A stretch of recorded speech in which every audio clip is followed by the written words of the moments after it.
The dark side of power, why humans want control. Power is one of the oldest desires in human history. Before money, before technology, before modern societies, there was power, the ability to influence, the ability to decide, the ability to control what happens next. And throughout history, humans have built kingdoms, destroyed civilizations, started wars, created movements, and changed the world, all because someone wanted more power. But what is it about power that makes it so attractive? Why do people risk everything to obtain it? And why does power seem to change some people once they have finally have it? The uncomfortable truth is that power reveals one of the deepest parts of human nature, the desire to escape vulnerability, because being powerless means being exposed.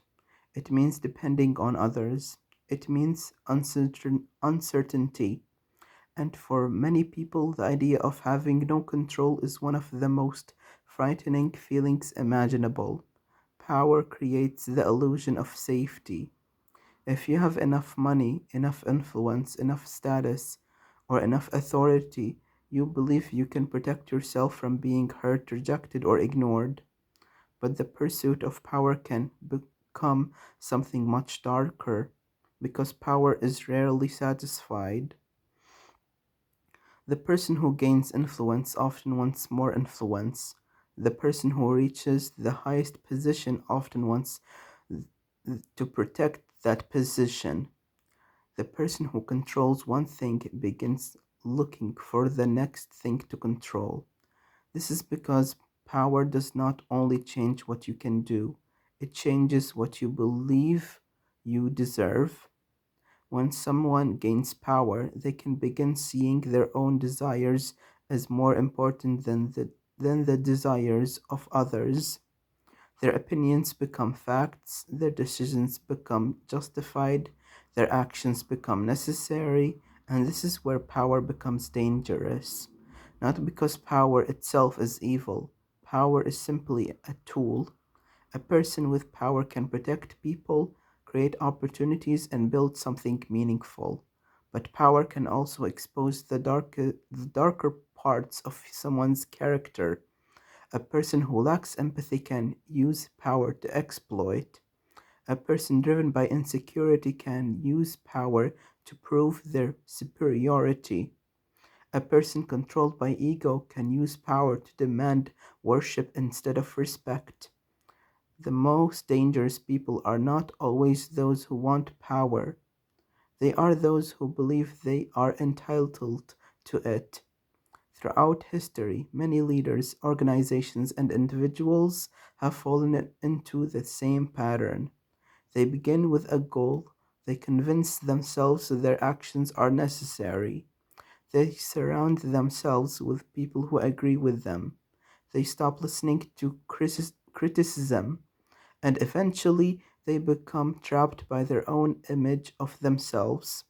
Because power creates a dangerous temptation, the temptation to believe you are above consequences. When people have less power, they often understand the struggles of those around them.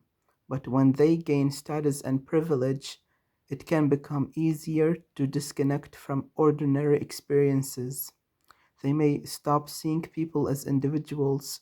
They may start seeing them as numbers, resources, followers, or obstacles.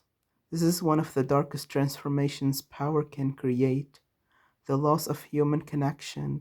But power does not only exist in governments or corporations.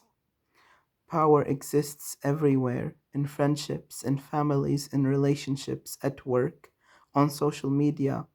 Every interaction contains some form of influence. A person who knows how to manipulate emotions has power.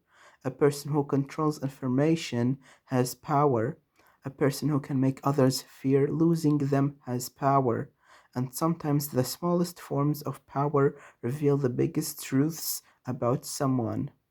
How does a person treat someone who cannot benefit them? How do they behave when nobody is watching? How do they handle being told no? because character is often revealed when someone finally has the ability to do whatever they want. The greatest test of power is not gaining it, it is what you choose to do with it. A person with power can become obsessed with controlling everything around them, or they can use that power to create something beyond themselves. The difference is not the amount of power they possess, the difference is their relationship with it. Do they see power as a responsibility, or do they see it as proof that they are better than others? Do they use it to build, or do they use it to dominate? The desire of power is not something humans can simply remove. It is part of us. We want influence, we want respect, we want security, we want to matter. But the darker question is, when a person finally gets the power they always wanted, when what happens to the person they were before they had it? Because power does not always create darkness. Sometimes it simply removes the limits that we're hiding it.